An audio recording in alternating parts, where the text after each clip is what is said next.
కూడా మంత్రాలు ఎవరు నేర్పారు? మనమే నేర్పాం. అదేదో సంస్కృతంలో చెప్పాడు, మన భాషలో మనం చెప్తాం. అర్థమైందా?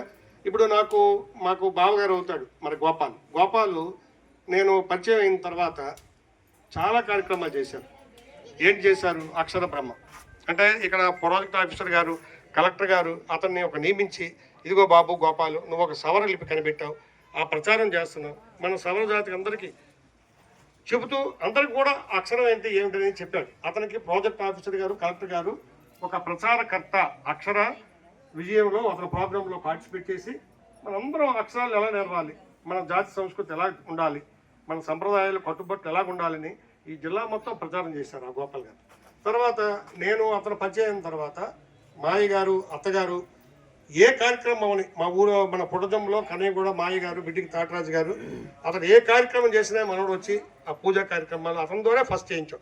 నేను పంతుల్ని ఎవరిని పిలను. అర్థమైందా? నేను ఇప్పుడైనా కాదు, మన జాతులు ఎవరైనా పెద్దవాళ్ళు ఉంటే మా ఇంట్లో మనమే చేసుకుంటాం పూజలు. మనం ఇంకెవరైనా మన పెద్దలు ఉంటే పిలిచి ఆ పూజ మీరే చేయండి. ఎందుకంటే అంటే చిన్న సందర్భం మీకు చెప్పాలి. ఆదమ్మ గారు మా తాటరాజు గారు అమ్మాయి టీచర్ అయితే ఆ మూడో అమ్మాయిని నేను పెళ్లి చేసుకున్నాను. ఒక ఇంటికి విజయనగరంలో ఒక 1 కోటి రూపాయలు పెట్టి ఒక మంచి ఇల్లు కట్టాం. సరే కట్టాం కదా, కడితే అది గృహప్రవేశానికి నేను చెప్తే ఎందుకు మన పెద్దలు పిలుద్దామంటే వాళ్ళు ఒప్పుకోలేదు. ఓ పంతులు గారిని పిలిచారు. పంతులు గారిని పిలిస్తే మా మేడం చక్కగా దగ్గర ఒక 1 లక్ష రూపాయలు వస్తువులు కొని అన్ని రకాల వస్తువులు, ఖర్చులు, బంగారములు ఇవేవి పెట్టి అవన్నీ పెట్టారు. కానీ ఏమైనా సరే మీరు ఎక్కడ ఏ పెళ్లి చెప్పినా నేను వస్తాను. అదే మరి మీరు అనుకుంటారు మరి నేను ఎవరో డిఈ గారిని అనుకోండి. డిఈ గారు కాదు, నేను ఒక జాతిలో ఒక ట్రైబల్ నుండే వచ్చాను. అర్థమైందా? ఒక ట్రైబల్ కమ్యూనిటీ నుంచి మా మదరు మా జాతాప్ కమ్యూనిటీ రాయగఢలో కందో సబ్ కాస్ట్ అంటారు.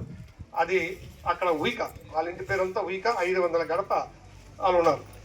మరి మా ఫాదరు చూస్తే కొండదొర, మరి నేను చేసుకున్న అమ్మాయి సవర.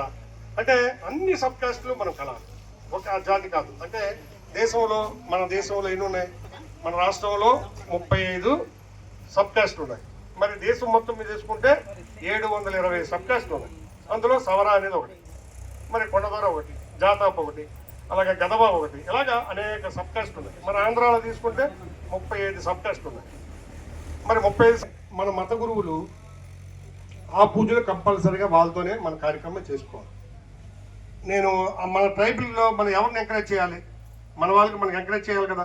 మన మత గురువులు అందరూ ఉన్నారు కదా, మరి వీళ్ళు మనకి ప్రచారం చేస్తున్నారు, మన జాతి శ్రేయస్సు చెప్తున్నారు. మరి మన బావగారు బిడ్డి గోపాల్ ఏం చెప్పేవాడు? మూఢ విశ్వాసాలు, జంతు బలులు మనము ఇవ్వకూడదు. అంటే జంతువును కోసి మామూలుగా తినొచ్చు, కానీ ఏదో ఒక నెపం పెట్టి దాన్ని పురాణంగా చంపవద్దు అని నాకు చెప్పారు. మనందరికీ ప్రచారం చేశారు. అది చేశారు లేదా చెప్పండి. నేను అతని దూరం తెలుసుకున్నాను. అది మంచి పని. ఎందుకు ఇప్పుడైనా కాదు, మన పూర్వీకులు ఆ విధంగా చేసేవారు. మనం పెంచింది తినొచ్చు, దానికి ఏంటంటే ఒక సాంప్రదాయంగా దాన్ని చెప్పాలి.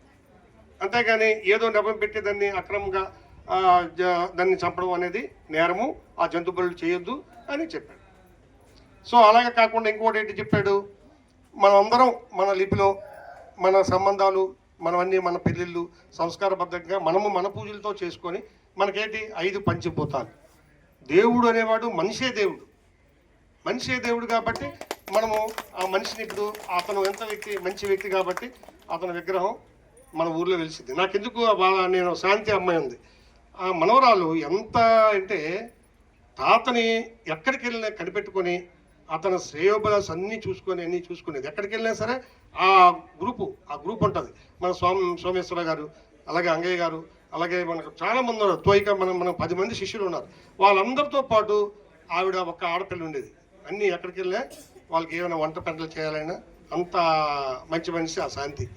సో అయితే నేనేం చేశాను, అమ్మ మరి గోపాలు అతని విగ్రహం మన ఏరియాలో ఉండాలి, మన జాతిలో కుల పెద్ద, మరి ఆ గుడి కట్టారు, దాని మీద ప్రచారం చేశారు, ఇప్పుడు ఈ అక్షరాలు ప్రచారం చేశారు. మరి అటువంటి వ్యక్తిని మన జాతిలో ఒక పేరు రావాలి కదా. ఏమి చేయని వాళ్ళకి పెద్ద విగ్రహాలు కడుతున్నారు, మరి మన జాతిలో ఒక మంచి విగ్రహం ఉండాలి కదా అని చెప్పి ఆ ఫోటో తీసుకొని ఆ విజయనగరంలో తెచ్చి మనందరం అంటే ఒక జాతిలో ఒక వ్యక్తిని మనము కొలవడం ద్వారా మన జాతి ఐక్యత చూడు ఎంతమంది ఇప్పుడు ఒరిస్సా